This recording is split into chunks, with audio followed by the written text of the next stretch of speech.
You are listening to the Park Flyer Podcast, where we discuss our RC adventures.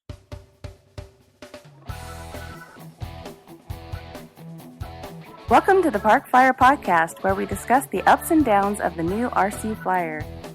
Join your hosts, Michael and Jay, as they take flight at the park. Now on with the show. Hello, everybody. Welcome to the Park Flyer Podcast. I'm Michael from Arizona. With me always are my good friends, Jay from the hills of Texas. And AK Mike in Texas. What is going on? I will tell you that if you're watching us on YouTube, you will see that I am not in my normal location. No, you're in your super secret bunker, hidden in the hills super secret of the Rocky Mountains, I think is where it's somewhere. I am. Some undisclosed I'm location. In Denver. That is correct. I'm in Denver, and I'm actually visiting some friends here. But before we get started, let's give a shout out to our sponsors, A-Power Batteries. They are amazing batteries. That's right. If you haven't used them, jump onto rcbatteriesusa.com, type in PFPC10. That'll get you a discount for the Park Flyer Podcast. Once again, A-Power Batteries, rcbatteriesusa.com. We love them here, and I suggest you give them a try and see how they perform, and then let us know. Also, 3daeroventures.com. You can type in Park Flyer and get 15% off of your downloadable new airplanes. We're pretty excited about that. Oh, Ventures. That's right, exactly. I just like that harmony there. 3daeroventures.com, Park Flyer, and get 15% off. So we appreciate both of those companies helping us out, and we support their products as well. So now, back to Denver. We got tired of the heat. We decided to take a visit and go out to I have a couple of friends that live in Denver, and so we came out here and wound up in a little stay in Estes Park, and then I cruised down to Boulder, where my friend Scott Berryman, who I've known for a long time and is also a RC Flyer guy, decided to take me out to the park. Oh, so that was nice. very interesting. Yeah. Now, have either one of you guys done any high altitude type flying or high density altitude type flying? Yeah, that's true. That's right. You went I've up to done New that. Mexico. So you had I a have taste my of it a little paramotor. bit. Yeah.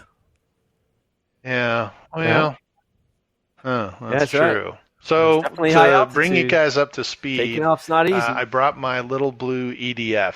It's not little. And it's 80 millimeters. Okay, so it's my Motion RC L39. There you go. It isn't little. I know, right? And if you remember from a couple of podcasts ago, we talked about Jay and his visit. We wound up actually swapping the motor on the L39 to the new HET motor. And we did that when Jay was up here last time, I think. We kind of dropped it in there. Well, this is the first time I hadn't been able to fly it since then. And, we jumped in, the motorhome. We came out here, and so we're kind of hanging out. And I brought it. I brought my batteries, my charger, and this L39, thinking that it's a good airplane to have, and I fly it all the time anyway. And so I decided to take it up to Scott's, and so we wound up charging some batteries, and then he's like, "Oh, hey, let's cruise over to the park and go fly." So we did. We jumped in the car, grabbed a bunch of batteries. We took his Radian. Is that what it is? Yeah, Radian. Okay. So I think he's got a Radian and a Radian Pro. We grabbed the Radian, and then we grabbed another little Park Flyer, and then we grabbed the L39, and we went to this park. And let me tell you, if you haven't been up in the Rockies, with RC stuff, it is amazing. I have never attended Wings Over the Rockies or something like that. It's a jet event down here, but I think I'm going to put it on my calendar because that is really cool. Just the setting, being able to fly next to these mountains, and most of on the western side of the Denver towards the Boulder area, there's it's actually in Golden, Colorado, just north of Golden, but there's a park in there And we went up to the park, and there's this huge mountain right in front of us, and there's a big, huge open area, very similar to the one that I have here in Arizona, right? But there's no houses and no trees. It's just a big, beautiful green grass. Well, there's your first hint. Green grass. Mm-hmm. That's something isn't rare. I'm not used to that. No. Yeah, no, I'm not used to that at all. So we have green grass, and we get out and we assemble the Radian, and he's like, "Oh, well, you should fly yours first." And I said, "Okay." So this huge park, and they actually have, believe it or not, they have a what is that thing you have at your field? The flag. It's the windsock. Yeah. And they have the windsock up there, and he was explaining to me that these guys will go up the hill and they'll launch their gliders, and then they ridge soar up and down the ridge until they're ready to land, and then they look at the windsock come in there and land in this beautiful green grass. I thought, wow, this is amazing. I hear the angels singing. So I know, right? So I put my airplane together and dropped the landing gear, got everything all situated. I asked him if there was some published type of pattern that I needed to fly, and he just laughed and said, "It's a big park, dude. Just fly how you want to." America. And I go, "Well, America. I'll fly like into you the want wind. to." I'll fly into the wind because that's the prudent thing to do, right? Don't launch downwind. And so I'm not really sure what to expect because I have this new HET motor, and I've never flown it. So this is kind of the remaiden of this HET motor. And so I walked over and I put it down. And I walked back to where we were standing, and I was like, all right, here we go. And I gave it full throttle. I mean, instantaneous. It moved about 4 feet and came to a stop. And this thing is just screaming. And I'm thinking, okay, something's not right. Okay, so I shut it down, walked over there, picked the airplane up. I was like, maybe I need to move it to a different location. Maybe Did it you was shake like, it a little bit, like shake the plane, make sure it was okay. Yeah, I did. I tested I tested everything, but then I started like thinking, shake it. Like, is there a piece loose? Shake it. Yeah, shake exactly. it. Right. Or maybe the EDF's backwards or something. You just don't know. So anyway, I thought about all that, and so I said, well, maybe the grass is too tall. Maybe I should walk over here to this other section that's a little bit shorter grass. And so anyway, I walked over there and I set it at this, other side of the grass. And then I was like, and he was kind of laughing at me. He's like, okay, we'll give it another try. And so I hammered the throttle. It went about 35 feet and came to a stop.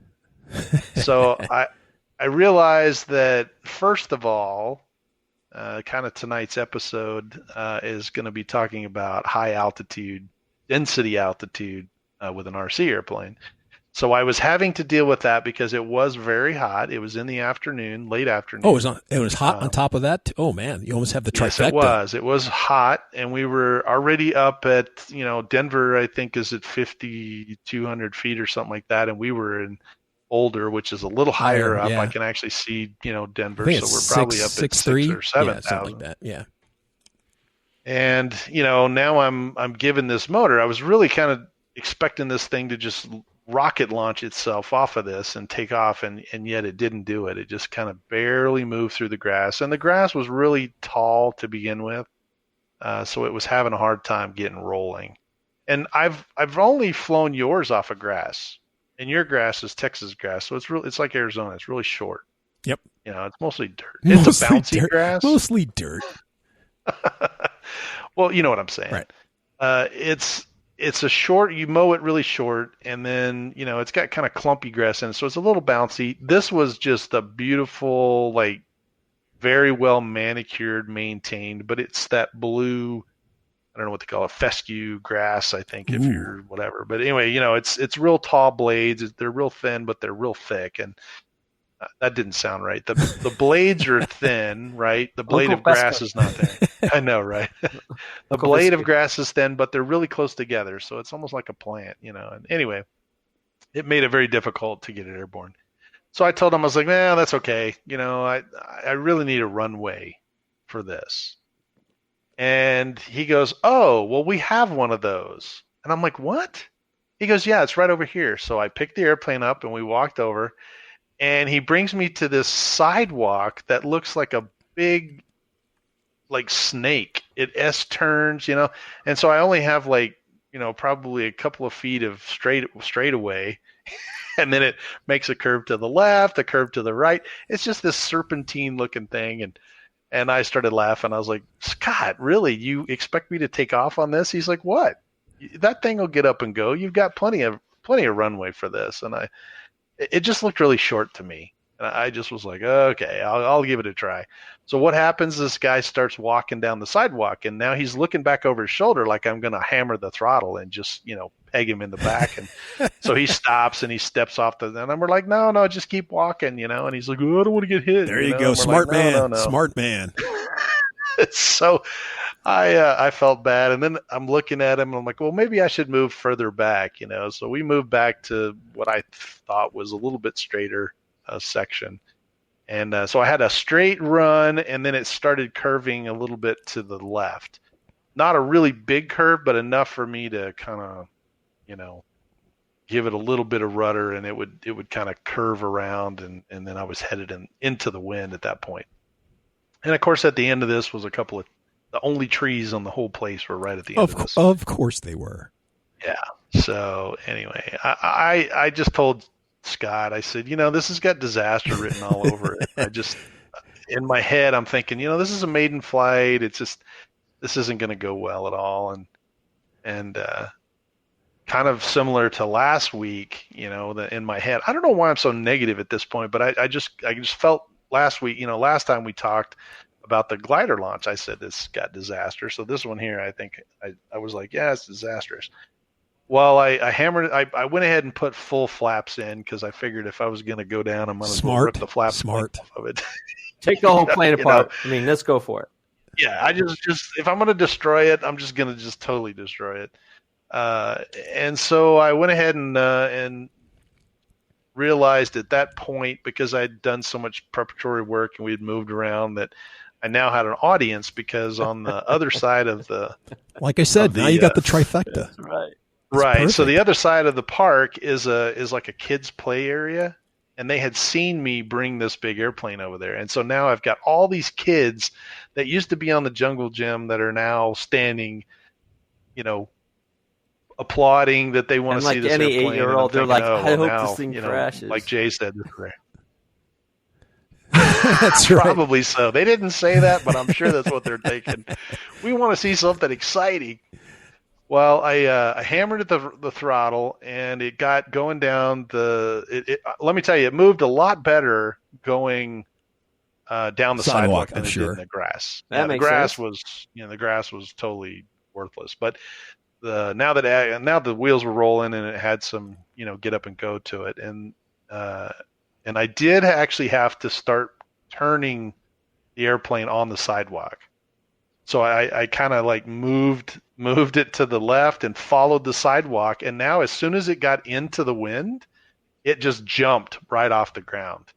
And it kind of wallered around a little bit. And I tell you what, I sucked up the gear and the flaps and lowered the nose. And I was probably about 6 feet above this big, beautiful grass, park. And then it kicked itself into gear. It literally was like somebody turned on the afterburners, because it finally got moving, and it started getting airflow through the EDF. So it really picked up. And now this huge park seems very small because this thing is just moving, and I could not believe it. And now I'm trying to walk while I'm flying this thing back to where we were standing, and I only have 3 minutes and 30 seconds on this, right. So it's I'm trying to fly it where it's not going to get behind me, and I'm not flying over the kids, and I'm trying to fly this pattern. And so I just kind of flew this racetrack, and I wouldn't suggest this to anyone else, but I literally flew a big oval around myself. So while I was walking, I was flying in a circle. I didn't fly in front of me. So at some point I'm walking backwards, because I'm watching it come around, and then you can't see me because I'm flying with my hands. But I finally got back to where we were supposed to be, where all of our stuff was, and now I could actually fly left and right and fly this little pattern. Well, I will tell you that low to the ground, this is kind of weird. Low to the ground, if I was 6 feet above the grass, the airplane performed great.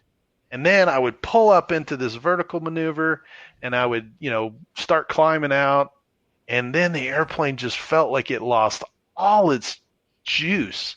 Just the energy just kind of fell off. The airplane was really mushy. I don't think I've ever. Now, I have flown full scale in very high density altitude airports, and I know how the full scale aerobatic airplane reacts. But I think this is my first time actually flying high altitude with RC, and it was very similar. If I pulled on the stick, the airplane just stopped. The lift just disappeared, and it got really mushy. And wow. I told my buddy Scott, I was like, ooh. So much for, high speed cornering in this thing. Cause normally if I'm down at, a lower altitude and even if it's hot in Phoenix, I don't think I have quite, 7,500 or 8,500 feet. And we actually have a mutual friend, that we fly with on occasion down there, Larry, and he's in Colorado Springs.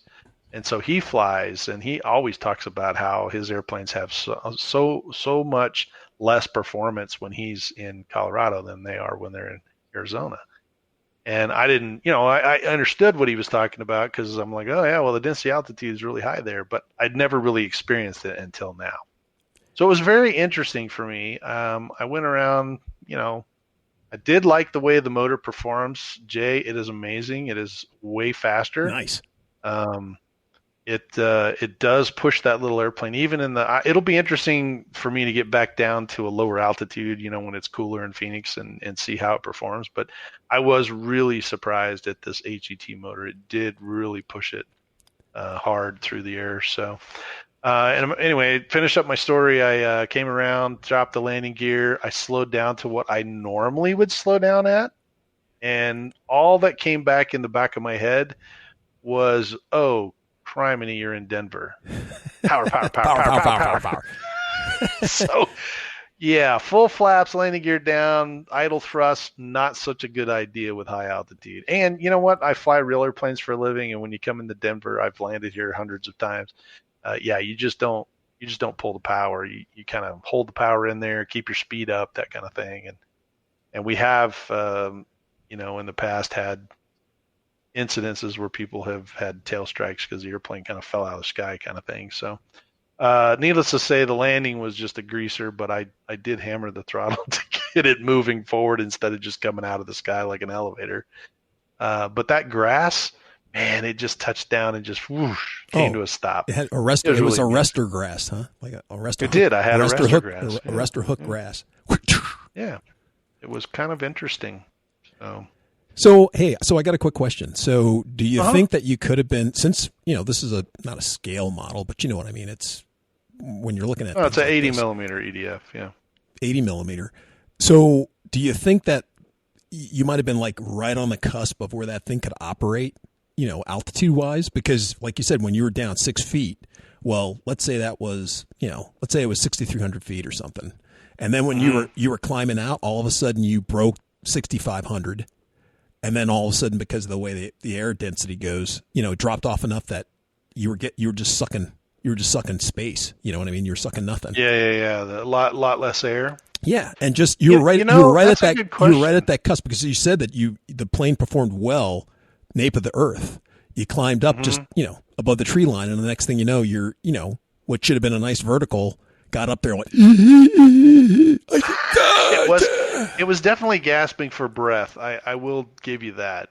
In the vertical itself, as a matter of fact, I tried to tumble it, and it just didn't have the get up and this whole. Normally in Phoenix, whenever I go vertical, I can tumble it. It'll flip about 3 or 4 times, going into the vertical. Right. This one here looked a little bit lethargic. It started to, but it just kind of fell out.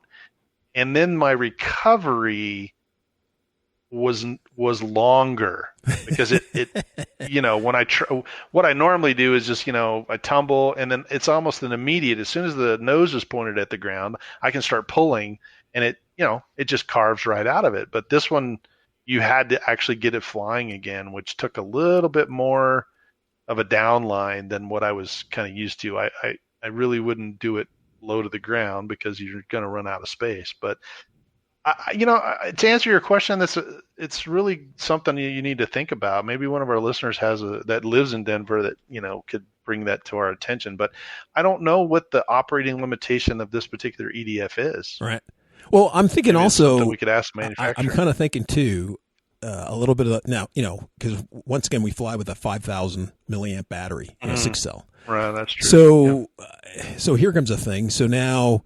Would it be, even though it'd be even shorter time, but in order to get the performance up, would it be better to drop down to 4,000 milliamps, or 3,000 milliamps and go with, and then get a model that has maybe a thicker cord so that you have, higher wing loading? I don't know, that's just one of those things. No, that's very interesting too, that you bring all of that up. It's going to be, that would have to be something that you would have to experiment with and actually see. I think going, from a performance standpoint, if you had the battery itself, the 3,000, 4,000 and 5,000 cell batteries, there's, I guess the performance is going to be the same. Your time is going to be different, right? Right. And so your weight's going to be a little bit different too. So you may get a better speed run or performance or takeoff, a shorter takeoff, if you had a 3,500 milliamp 6 cell versus a 5,000 milliamp 6 cell. Because obviously in the real airplanes, when I fly, out of Denver professionally, the lighter you are, the better performance you're going to get out of it. But your time is going to be shorter too. So I don't know if there's probably a trade-off in there. Maybe a 4,000 milliamp would be better, but I don't know. Yeah, because I'm just thinking that this is something you'd really have to think about. If you were living there, if you're going to fly, you're going to fly for a little bit of time, but that at least it brings your performance back up to where you're not flying. Because it sounds like you were flying right on the edge, right on that margin. You know what I mean? Yeah, it did feel that way, but once again, looking at it, I wasn't a park, I wasn't unfamiliar. We were at a little bit higher altitude than what I would normally have been at. Right. Well, even if I would have gone back down into Denver, I think it was probably. Let me ask you this: so if you were flying mine right back there, you could see it on the rack, and we were flying with that the bigger, fatter batteries that I have, and they're 52 or 5,500. 55, yeah, the 5,500. And you already know what a difference that makes here. So could you imagine that in that airplane up there and what you were flying in? Just how much, even though it doesn't sound like much, look how much that would make a difference in flying it. So yeah, I think it would make a difference in the fact that it's going to. I can tell you that yours weighs a lot with those bigger 5,500 milliamp batteries. The performance, you don't get more, thrust out of it because you have 500 more milliamps out of it. You just no. I realize that it's more of you get to fly just a little bit longer. Right. But like you said, I would say basically that if you had those bigger batteries, getting a good run to get off the ground may be a little bit harder, and then when you did get it airborne, maybe that weight would carry you downhill so you could keep that energy up, but I don't think you could get as vertical. Well, it sounds like what you need I think the trade-off between thrust and weight, I think the weight's going to counteract. Yeah, you're not going to have enough I think thrust. In order to cure this problem, it sounds like everything needs to be JATO assisted. That's an easy fix for it. That's true. Actually, Mike did that on your. What did you do that on, the JATO assist? It was on the Messerschmitt that he had. Was it the Messerschmitt? Yeah. It had a rocket engine in it. Yeah, it did. But that was part of its design, though. I mean, it was originally designed that way. I didn't modify it that way. Yeah. Yeah, that's true. You didn't modify it. Those Germans were smart. It was pretty cool, though. It was pretty cool. It didn't really give it any this big juice, like a big punch of power. It did, actually. It did. Yeah. It depends how fast you were flying it in the first place, right? I mean, if you're zipping down the runway and then you hit the thing, it's like that's no big deal. But when I just flew it like at flying speed, like as slow as I could, and then hit the juice, Right. it would take off. It really would. It would give it some. It No would push on it. Yeah. I think it would be fun. It would have been fun to use it on the takeoff, except for the takeoffs were so janky in the first place because of the small wheelbase. That's true. It's like, why would I want to do that? Crash quicker. In fact, I remember like those were like 90-degree takeoffs. Like that walkway you had would have been perfect for me, right? Because the way that thing could turn so sharp at the beginning when you gave it throttle, it would just go whoop. Because I remember we had to put almost full throttle in just to get to go straight. That is hilarious. I mean, full rudder. Yeah, that is pretty funny. Right. Well, I will tell you that, Scott and I did some other stuff. It was really kind of cool. It's not podcast related, but we went and drove through the canyons in in a race car, which was pretty cool.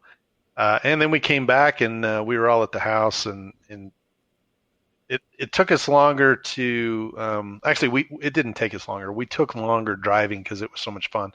We were supposed to go to the flying field, and I looked at the clock and it was already looking into the afternoon, and I had to get back. I borrowed a friend's car, and so I had to get back to get the car back. And so I told him, I was like, maybe the flying that we did at the park was good enough. Well, and of course he looks at me and he says, what are you talking about? You got a runway right here. And I'm standing in the driveway looking down this. I like the way that man thinks. Yeah, I mean, he said, hey, let's do it. Well, right across from his friend's house, where the guy that went driving with us, there's an empty lot, but there's a house, these two big houses on either side of it. And I was like, well, I guess I could fly this thing in that little space right there. And he's like, sure you can, And so, oh my, yeah, he's an enabler. And once again, I'm thinking to myself, oh, this is just disastrous. What are you, Mike Yeller? You Yeller? Yeah. I don't think you're going to fly. You're Yeller. Well, the funny part too is that the guy that we were at his house, his name is Sean. So we were at Sean's house, and Sean actually lives at the very end of the street, and just on the other side of his house are the high wires that go left and right. So they're perpendicular to? They're not parallel. They're perpendicular to his house. So if I did a box pattern in front of his house, he was there going, "Hey man, you should fly through those high wires." I'm like, no. So they're all giving me. I'm sure I'll make it spring. Exactly. Hold my beer. So they're all very Mike, didn't supportive. You catch some high wires in when we were in Alaska flying my Messerschmitt? I did. Yes, we were on the base. Yeah. Yep. He was like, "This is cool. I got this." All of a sudden, the thing was spinning like the top. The thing is that I didn't know that. I didn't even see those wires. I mean, I didn't know I was that far out. But these are the big ones, like the. No, I understand. A jillion gigawatts when you see going down the, way out away from the highway. You can hear them, Gigawatt wires, Gigawatt that plane looks like one of those bugs caught in one of the zappers. Bzzz, you got the 16 gauge, the 14 gauge, you got the gigawatt gauge. That's right. So this is the gigawatt gauge. Well, to make a long story short, there was some landscapers that had a trailer, and they finally got done with what they were doing, and so they did a U-turn in the middle of the street and started going down the street. But I think they really wanted to see me fly, so they went down the street and then stopped. And so I went ahead and punched it, and I took off. Longer takeoff run than what I was used to. Now, I didn't put full flaps in on this one because I had plenty of street, and there wasn't really a whole lot of traffic because the street kind of, it was just in and out. So I told him, I was like, well, just watch for traffic, and I'll take off. So I took off, sucked the gear and flaps up, and we were in a little further down from Boulder in a place called Arvada. Anyway, it's just north. It was kind of north of Golden, but anyway, we were in that little area, and so we were a little bit lower than what we were flying yesterday. And this thing really was screaming now. And I was able to do some half Cubans that looked really good. I tumbled it, but it still wasn't what I was used to, like in Arizona. And but I flew 3 times, so I think I went through 3 batteries on the street. Now, coming into land was a little tricky, because I had to kind of thread my way between the wires and the cars and not hit everybody. And then once I touched down, it was a really long roll because I had to keep my speed up Otherwise the airplane just wanted to. Right. It looks like an elevator. It just wants to start coming right out of the sky, and you have to kind of keep it moving forward. But it did perform much better than it did in the park. But it's still incredibly fast. You could have done awesome flat spins. And I got a little more confident. You could have done awesome flat spins. Yeah, if I hadn't been in a neighborhood, I may have tried that, but I didn't want to have to crawl up. Jay, on and I one could have been there like, houses, you could do a flat spin. It's fine. Yeah, you can do it in the space. Sure. It's no problem. He's scared. Well, he can't do it. Yeah, that's right. Said. We would have played good bad comments. Jay would have said, he's not going to do it, Mike. Come on. Well, so I flew in this neighborhood, which I don't recommend people do this. But anyway, I flew, up and down the street and around these dudes, kind of backyards, only to find out after I went through all my batteries and put the airplane up that right behind Sean's house is a big empty lot. We could have just walked around the corner and flown in a big lot. I'm like, dude, why didn't you say something? He's like, oh, it was cool. I liked it. I didn't have to walk all the way back there. And I'm like, oh my gosh. Yeah. Oh man. So, hey, so it was a good time. So you said Scott had a glider. So did you guys fly his glider at all, or? So he did. Yeah, another funny story about that. And he's a podcast listener, and I love him to death. And I don't want to throw him under the bus. I was ready to say, I heard the beep sound of the bus backing up. Under the bus. Here it comes, Scott. He's a good enough friend. He's a good enough friend. He'll forgive me, I think. But no, to be honest with you, he has two Radians. He's got. I thought he had the Pro, but I think he's just got two Radians. And so he grabbed his Radian, and then he scooped up the wings, and we all went out to this park. And so when we're putting it together, he looks at the one wing and he shoves it through, and then he picks the other wing up and he goes, wait a second, it already had so like each wing had a spar in it. Okay, well that doesn't sound so bad. So he's kind of like, what the? And then he realized why is because the other Radian, he had wrecked it, and it broke the wing.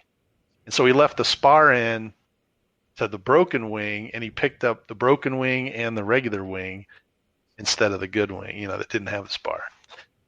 So he was like, oh man, this wing is broke.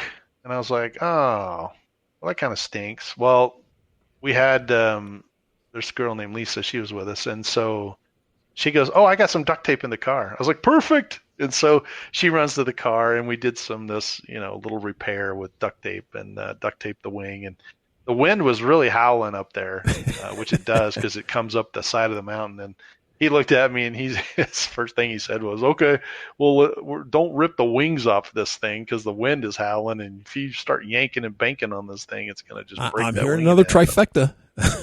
And I told him, I was like, nah, I said that's duct tape. I've done this including this time. This is the second time. So I know, right? No, I didn't say that, but I told him, I said, well, you're going to fly it though. I'll launch it for you. So he was, griping at me because it's like, oh, so this, if I break it, now it's my fault kind of thing. And we were giggling about it and having a good time. But we did fly it, and it flew really great. He actually caught a thermal, and we got it upstairs, and it was fun. He flew it for probably about 10 minutes, and then I tried to ridge run it, but I couldn't really catch anything. Now he's more familiar with the glider stuff than I am, and he got into these really tight thermals, and he would follow them, so he was able to kind of really get up there. And then so we flew a couple of times at the park, and then when we were at the house, he actually broke it out, and we were going to buddy box one of the other guys that was with us, but we never got to. And so Scott and I charged a couple batteries and tossed it in the air, and he actually caught one right over the neighbor's house. So the neighbor's house had is actually the guy across the street, but he had a roof that had like black tiles on it, mm-hmm. and we launched in the empty, the little empty lot that was between the two houses. Oh, now you go to the lot. Huh. See how that goes. Well, yeah, I was flying over that too, but he launches over that, and then he caught one over the roof of the guy across the street. So because of those black tiles, it was actually producing some heat, some vertical heat. And he got in this real tight spin and just was like, it was like a little elevator going up. And he's like, hey, come here. And he's like, here, see if you can stay in it. And so I tried. It's kind of weird because he was really tight, like a spiral, like a real tight spiral. Mm-hmm. And it was like climbing, and then I don't think I continued to move with the thermal. I think I got out of it. Yeah, because if there's any wind, it's going with the wind, right? So. Yeah, and there was a little bit of a wind. So anyway, I popped out of it, and then you could immediately, the nose drops, and the airplane's kind of doing this little pitchy thing, and I'm trying to get it back under control because it was in this tight spiral, and it was climbing, and now it's not, so it wants to try and get its airflow again. And so anyway, he's like, "Oh, see if you can find another one." So I flew around and I tried to catch one or two, and I got it into a spiral, but then my spirals were too wide. His were real tight. Mine was a little bit bigger, and I just kept going in it and then popping right out of it. But you could see the nose would jump up, and he'd be like, "Ooh, right there!" You can see the burble, and I'm like, "Oh man, I need to get a little more familiar." It's a whole other skill set, man. That's what I love about RC flying. Yeah. Whether, like I said, whether we're flying on floats or skis or or doing glider flying, whether and flying, like you said, flying a glider, finding thermals is one thing, but flying along a ridge, right, where we flew up in Alaska, Mike. Well, we took you up there too, didn't we, Mike? Yeah, actually right. we flew on that ridge out over the bay. Yeah. And you just chunk it out there and fly around, and then just come zooming back and forth. That was easy. I mean, because you're ridge flying. Yeah. And you and I ridge flew in New Mexico too. That's right. We did.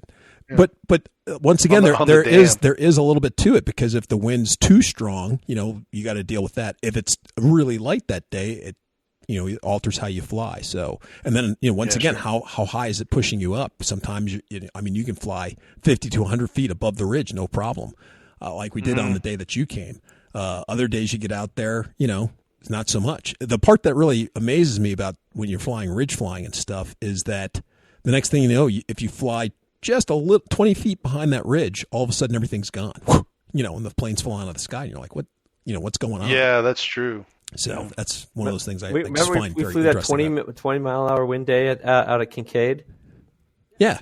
Yeah. Oh yeah. That's right. we had trouble keeping control of the wind. We were flying our tough wings.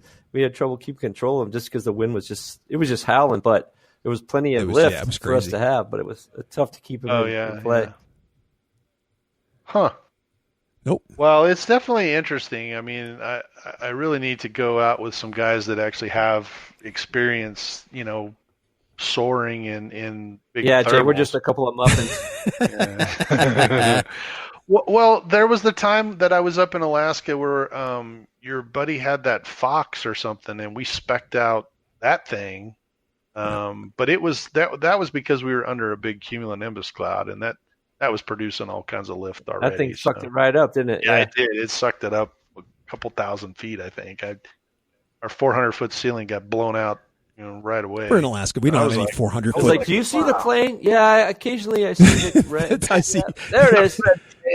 Yeah, those days kind of scared me. Are you going down or up? I think I'm going down, but I'm not sure. Yeah, those days I kind of hate, because you blink, you're staring at it for so long, and then you blink or you do whatever, or you cock your head, and then you look back and you're like, oh crap, I don't see it. It's just, don't panic. Make a turn, do something. Oh, I see a flash. There it is. My goodness. I won't say anything so these guys still think I'm in control, but I think my neck started hurting from looking at that thing so long. It was like 45 minutes that thing was up there. It was crazy. I want to say, for me and AK Mike, one of the best days that we had glider sailing up there was we were up in the mountains, weren't we? Where the heck were we? We're up past your house, and we're right by the missile silo. That's right. We were flying by the old Atlas site. So we were up there, and it wasn't even a beautiful glider day. It was overcast. It didn't look like you could catch lift, but for some reason where we were, it was like Lift City.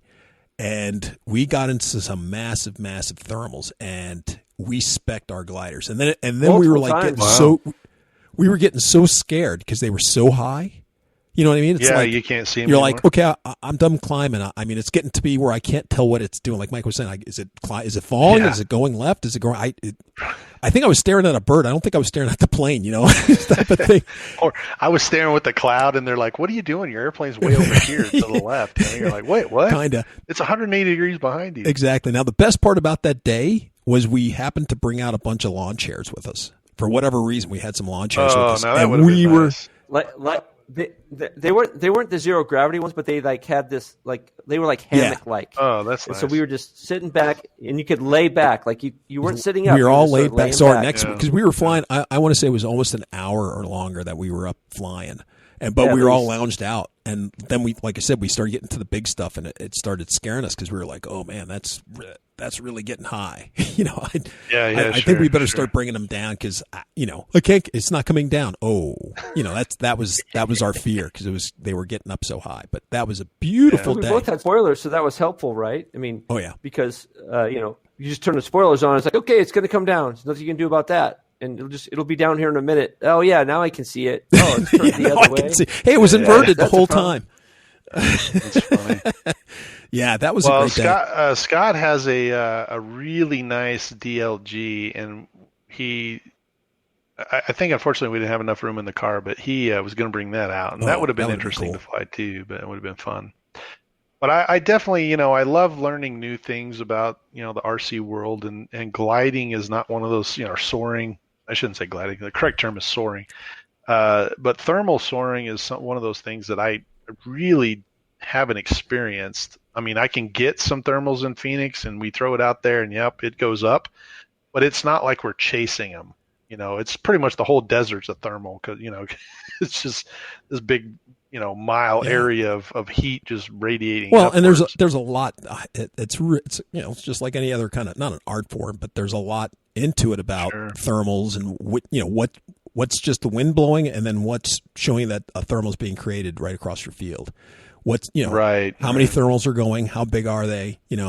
Like you said, is that one you have to do a 90-degree turn in order to get because it's so small, or is the big lift happening under that nimbus cloud like you were talking about? So there's a it's good that you have a weather background because that definitely helps, but there's definitely some other things that go into it.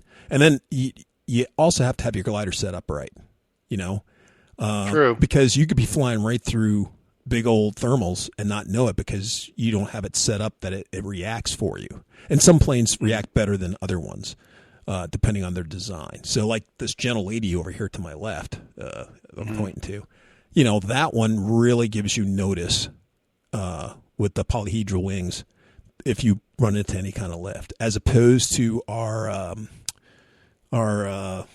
what's the main Phoenix 2000s? Yeah, Phoenix 2000s, right? Yeah. That doesn't react as much as like the gentle lady will.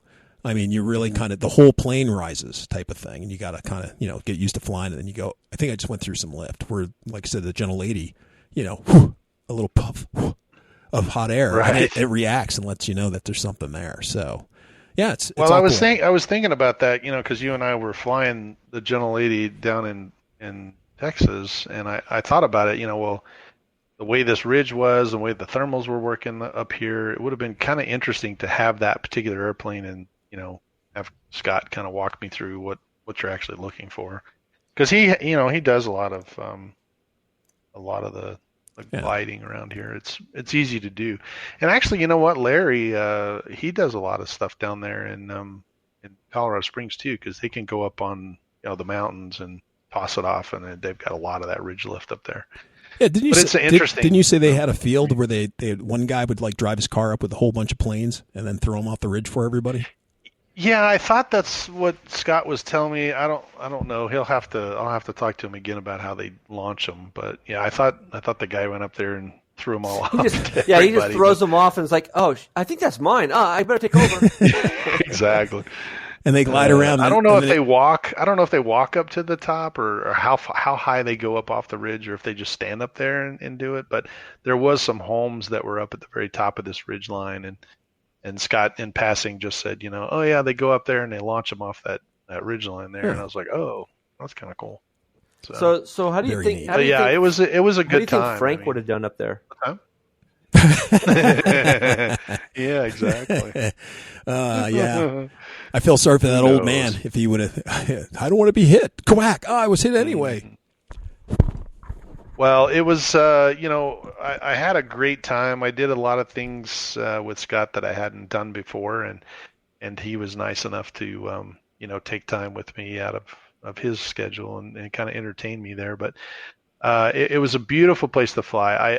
I've never, like I said, I've traveled with Jay. We've kind of flown, North Carolina and the South and, kind of up north in Texas or whatever. But, I've never flown in the Rockies, and this was really kind of cool to be able to come out here and actually participate.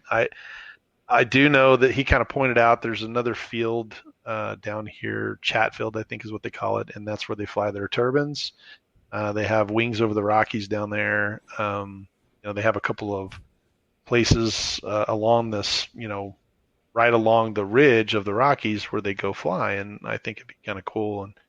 And Larry's actually offered, for us to come out and, hey, if you're in Colorado Springs, come on out. So I think it's kind of cool. I definitely like the travel and, kind of take this new experience for me and be able to meet other people. And I didn't get to go to the actual flying field, but we did have fun, which is what what RC world is all about, is having fun, right? We did have a blast, although we probably broke, 55 rules just to do it, but we did have fun with flying. Yeah, exactly. Hey, so you probably wouldn't suggest flying in the neighborhood, but. So I got another question for you, Mike. Now that you have tried out, I guess we can call it Big Mobile One or Hangar One, which we can call your motor coach from now on. Oh yeah, so, that's right. Yeah. So now that you actually transported one of your medium-sized planes in that thing, so what kind of improvements do you think you can do, and how many planes do you think you can fit in it? Well, I could probably. I mean, what's that? You could just strap a couple on top. Yeah, no, that's not going to work. Not willing to do that. To answer your question, no, not that either. To answer the question, I think I'm going to stick with it does have the ability to tow, and I think I'm going to stick with the trailer. Because if you had a trailer, I could bring 30, 40 airplanes out. But actually I will tell you that the first kind of leg of us coming out here, it rode inside with us. And it did perfect. And actually, I have a friend of mine named John. He lives in Phoenix too, and he has something similar to mine. And so he travels with his, but he puts them inside with him as well, and they travel really well inside. Because I was thinking more of a with your one drawer, you have a big old drawer that slides out underneath, and I was like, that you do. That would be perfect for and actually, a PVC it did travel rack. With me. Like a PVC rack, and you could stack maybe I figured 2 or 3 high, two high, and depending on what planes you brought, 2 to 3 planes in that one row rack. So maybe a total of 6 planes. But Jay, those are for the dead bodies. The little tray that rolls out. I do have, I don't know, they call it a basement, but there's doors underneath the coach. And so what Jay's talking about is it's got a tray that slides out so you don't have to kind of get in there. But I will tell you that the L39 did travel under there, and it is in the middle, so that doesn't get a lot of, bounciness in there. But I put my battery case and then I set the airplane on kind of on top of it. And when I got to my next stop, I opened it up to check on it, and the battery case had slid around and left the airplane just kind of teetering on the suitcase. So I did realize that stuff does move around down there, and it's not really strapped, but I was able to travel, with the airplane underneath in the little baggage area and stay relatively safe. But I don't know if I would go long distance around with it. We didn't go very far with it underneath like that. If I was on a really bouncy road, I think it would, come back a little damaged. But if we had a bunch of tough wings, and I'm thinking if you had certainly all my planes, you just throw them in the bottom there, just toss them right in there. Sure. The Fun Racer that we have, I think that would travel really well in there. The Tough Wings would travel really well. Even like the Phoenix 2000, would travel okay. You'd have to remove the wings because it's not big enough, but it's not a very tall space. So even the L39, the wingspan is just wide enough for me to kind of slide it into that little opening, and then kind of stick it in there.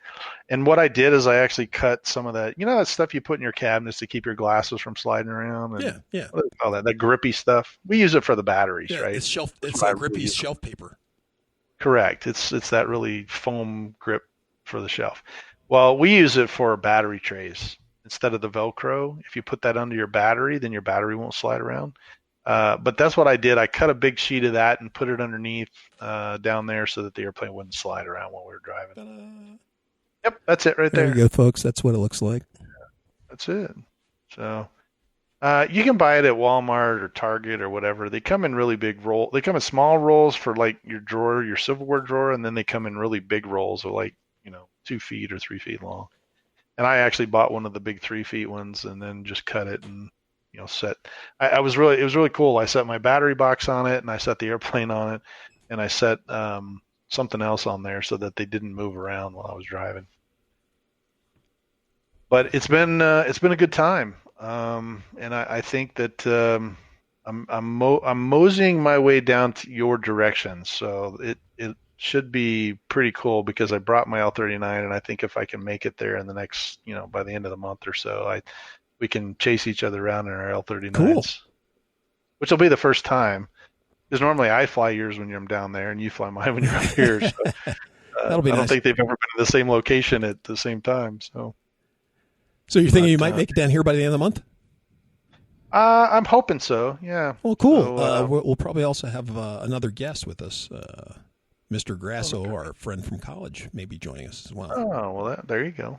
He comes out. That'd be kind of cool. Yeah, he has a couple of, he became an instructor, a firearms instructor, and he has a class or two. He's coming out the 19th, I think. He's coming out to come see me, and then he said at the end of the month he has another course that he has to teach or do. So very cool. Well, I'm looking forward to it. I mean, like I said, I just got to figure out my work schedule and make sure that I can get where I need to be. But and then I definitely need to come down to Dallas and fly with Mike at some of his fields. That'll be kind of cool. Yeah, well, we'll check out the new field at was it Samuel Goldwyn or something park? Samuel Jackson. I know you keep calling it Samuel Jackson Park. It's not Samuel Jackson Park. Something else. Yeah. Well, it is kind of neat, and I actually love going to the San Antonio field down there with Jay. I don't know if Mike's been down there, but it is. No, Mike hasn't been down there yet. No. Bill does a great job. He's always been a good host when we move down there. When we come down that way. Yeah. And so I know we got Bill and Juan who are down there, so that'll be a lot of fun. Yeah. We won't tell them about your KeyCat, but I know they're listeners, so they already know. Whoops. Well, have you been able to do anything? I feel like I dominated this whole podcast, but what have you done or worked on anything or? Just did a little bit of work on my feather. That my little. Oh, that's right. We didn't talk about that, but when we were down there last time, you actually picked up something. He handed it to me. He's like, "Oh, we're going to build this," and I think it's called I don't know who makes it. It's called a feather. Yeah, Feather 2. Let's hold it up there. Yeah, Feather 2. You can't see it. And it's a little DLG. There you go. Hold it up a little higher. Okay, there it is. Yep. And see this wing that he is holding up. I know if you're on our podcast, you can't see it, but if you're check out our YouTube, you should have a video. But I built that whole wing. Actually, I built that wing too. I did do all that. So Jay's like, "Hey, we're going to build this together." And then he's off somewhere doing something, right? And then I'm actually putting it together and I've got it all lined up. I'm trying to figure out the directions, and he finally comes back and he's like, "Oh, did you do this right?" "Oh yeah, that's actually the front of it. I sanded it. Yeah, it's got the big long." Can't really see it now, Jay. Yeah, you can't. Jay's having a hard time showing that in the camera. There you go, right there. Yeah. Anyway, it's uber light. It's really incredible. I had never heard of this company, by the way. Jay found it. It's called Feathered Squared. Feathered Squared is the model. There you go. So, and the company, well, I'll probably talk a little bit more about that. I'll look it up. But it's basically just a guy who makes these uber light gliders. And he's just kind of selling them out of his basement. And, I saw it and kind of fell in love with it. And I knew Mike was coming out to see me, and he's never built a balsa plane. Nope. Can't say that I have. He's built balsa kits that are like, ARFs, but he never put together a, knock out from the little riblets and from sticks. Yeah, he didn't. I didn't have to grow a tree and then carve whittle it all out and that kind of stuff. So he's never done that before. So I just figured, hey, well, he needs the experience. I need a plane built. He's here. What the heck? Sounds like a manipulation to me. I don't know. What? I'm giving you this great experience. What the heck, man? Exactly. I mean, well, I will tell you that it's throw you under the bus if you crash it. Yeah, well, it's not really ready to fly yet. But, yeah, not quite. I will tell you that he did a good job. I mean, the guy has, the plans, and we laid them out, and each one of the ribs. When I did it the first time, I laid everything out, and I was like, why do we have these extra ribs? Jay's like, I don't know. Did you follow the directions? And I go, well, it's right. It's written right here. It just says rib, and they're the same length. I just put them all in one place. Jay's like, well, I'll tell you what, before you start gluing everything, let's go back and check. So we jumped on his website and looked at the video, and then I realized that the very first rib is doubled up. That's why I had extras. so I had to glue the two ribs together. There were no extras. And that creates, so there was 4 ribs. Anyway, I was like, oh, well, that makes sense. Now, actually, all the ribs lined up, and it made sense why the one on the very end was longer than what the piece of paper was. But it was kind of cool. And then we actually sheeted. You only sheet the front side of it. The back half is actually tissue paper. Yeah. And I didn't get that far, but I did sheet the upper parts, which means I had to cut everything out. And I was kind of like, why didn't he make this one size? You could have made it just all one piece. Then I realized that it comes in a smaller box. So in order to fit the box, you had to make it into 2 pieces. So here's the main glue for putting on the for Elmer's. That's right. Yeah, a little glue stick for putting on the tissue paper on the wing. And it came in the kit. This comes with the kit. Yeah, it came with the kit. He spared no expense. But so I've never seen this, this with this type of tissue paper type thing. So I'm kind of intrigued. But it's uber light. So just don't get any on your fingers while you're putting the tissue on. Yeah, that's true. It'll be a big mess. The other interesting thing too that this little DLG has is the carbon fiber, the carbon toe. So the carbon toe, he gave you little pieces of carbon toe, and they're all kind of like little stringy, and then he shows you, there you go, and then he shows you how to glue it into the part, and then wrap it around, and then you CA it, and when you CA it, it becomes really hard. And it creates an anchor point for the handle where that you're gonna toss it. And there's like 2 or 3 different places where he uses this carbon toe, and of course we use carbon toe a couple of last year sometime, one of our episodes where Spencer and I were building the intake for the F-16. We use carbon toe for that, and it creates this very strong skeleton for very lightweight stuff. There you go. Just a couple of threads, a little flat piece, and a little CA. That thing will become hard as a rock. It's amazing. It's really cool. It creates a lot of strength, and for a really lightweight. You don't have a very big weight penalty for the amount of strength that you have. Normally, otherwise you'd be like putting glue in there, and it'd just be weight. Big chunk of glue weight. 40 pounds. Sounds like my buddy Pete again. With the glue gun. In your 3-ounce airplane, you got 30 pounds of glue. I used the whole bag. What's the problem? All 56. Oh yeah. All 50 sticks in the bag. Oh yeah, he did. Hey, we need a new bag. He did that. He was just like, man, I barely had enough sticks, and I'm like, barely. It should have taken a half a stick. What are you talking about? Oh my gosh, that's too funny. Oh, yeah. Pete's hilarious. That's hilarious. Well, what about you, Mike? Were you able to fly at all, or you did some paramotoring stuff? No, the weather's been really kind of again bad. For me, Spencer could probably fly every day here. Yeah. But I can't. I just don't fly very well in the wind that's here. And what I probably need to start doing is get up earlier. Yeah. Just go out in the morning. That's my problem. And take morning flights, and because the afternoons are just going to be all windy and crazy. Sure. So morning's the time to go. Wow.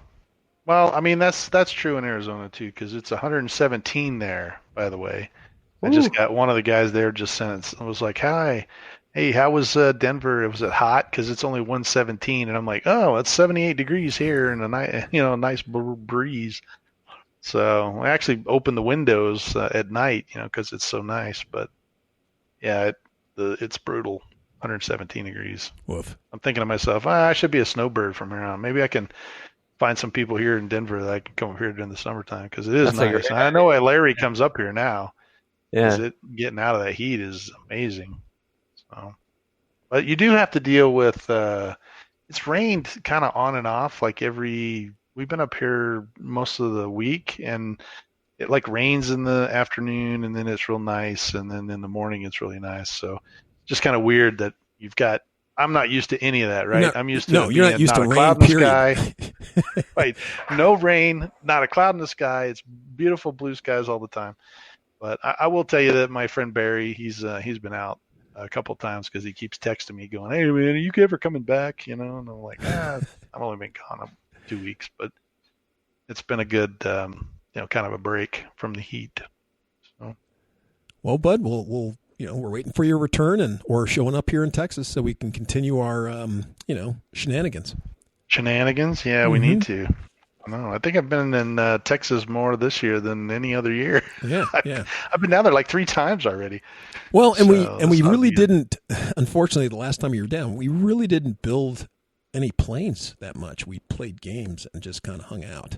Yeah, it was kind of one of those weird weeks, I think. I had to do some work and then I kind of got called out and back, and it was just, I think it was more of a relaxing just to kind of get out of the day-to-day grind.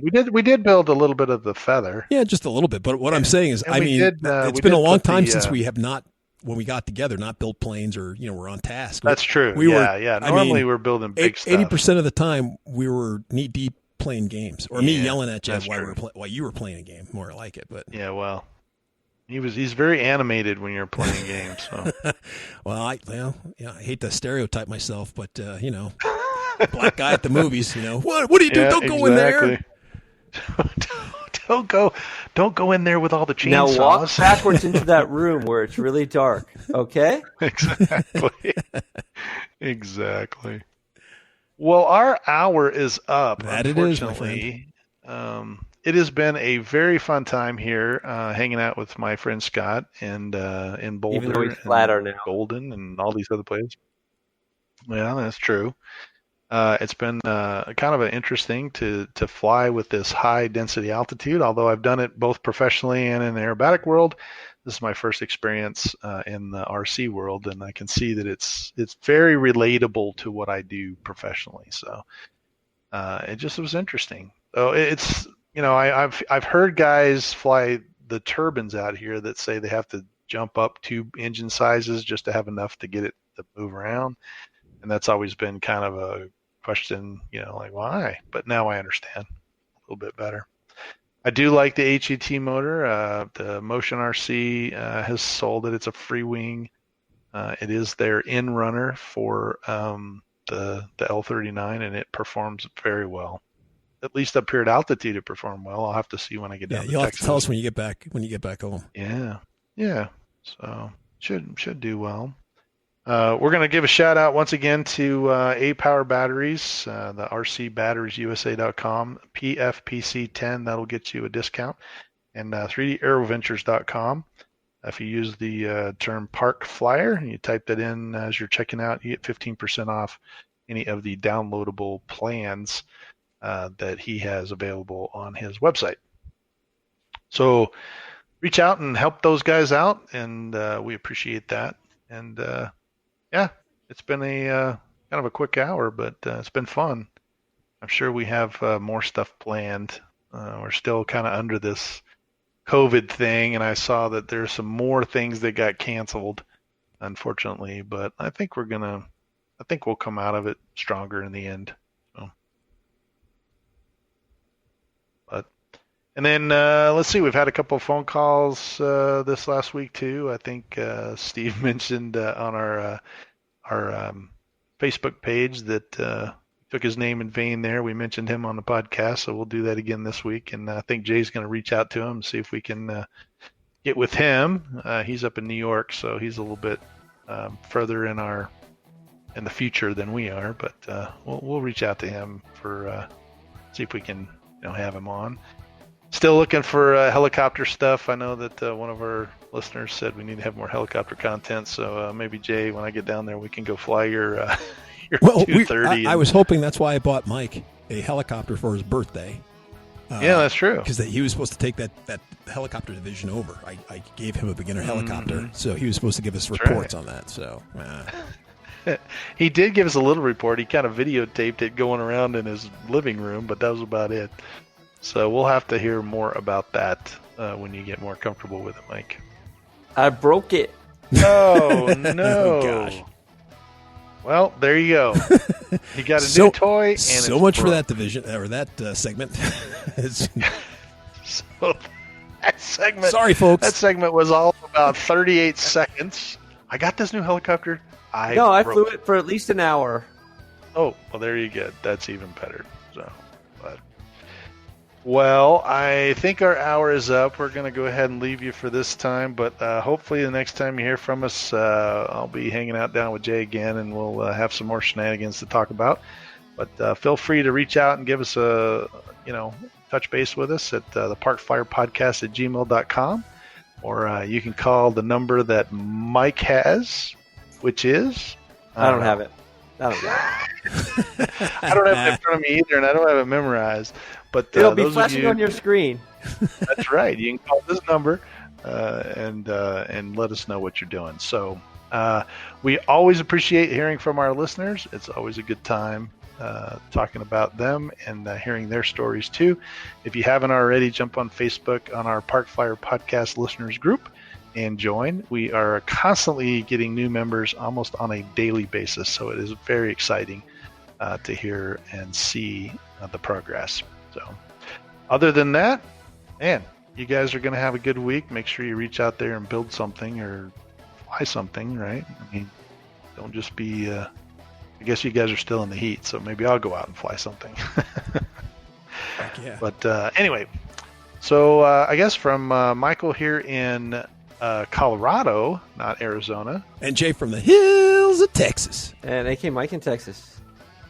We will see you in 2 weeks. Let's fly. You have been listening to the Park Flyer Podcast. Thank you for joining us, and we look forward to your next visit. Please give our show a star rating and review, and feel free to email us your questions, topics, or suggestions to parkflyerpodcast@gmail.com.